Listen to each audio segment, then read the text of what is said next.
sexy actress na si Ava Mendez nagsalita na tungkol sa diumano'y ginawa sa kanya ni Jack Roberto. Barbie Forteza, anong masisay mo? Naging usap-usapan kamakailan sina Jack Roberto at Ava Mendez na kung saan ay spotted itong dumalo sa isang party. At napabalitang may nangyaring landian daw sa kanila dahil sa mga nagsilabasang larawan na magkasama ang mga ito.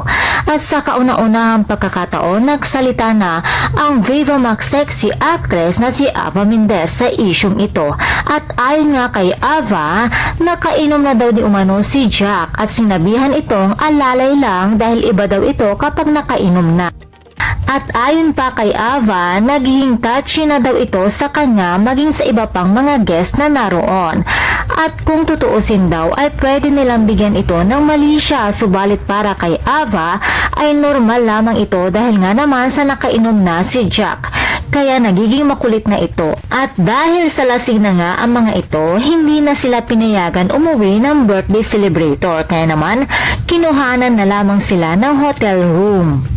At habang nasa elevator daw mga ito, may nakakita daw kina Jack at Ava na tila niyayakap daw ni Jack si Ava. Ngunit paglilinaw naman ang sexy actress na wala lang sa kanya iyon dahil bangag na nga si Jack na mga sandaling iyon. Binigyan na lamang ng mali siya ng mga nakakita. Sa ngayon ay wala pang reaksyon sina Jack Roberto at ang kanyang kasintahan na si Barbie Forteza dito na masayang sinalubong ang Christmas na magkasama. Marahil nga naman kaya wala pa silang tugon tungkol dito dahil wala lang naman ang isyong ito para sa kanila. At kung kayo naman ang tatanungin mga chikadoras, ano naman kaya ang masasabi nyo tungkol sa isyong ito?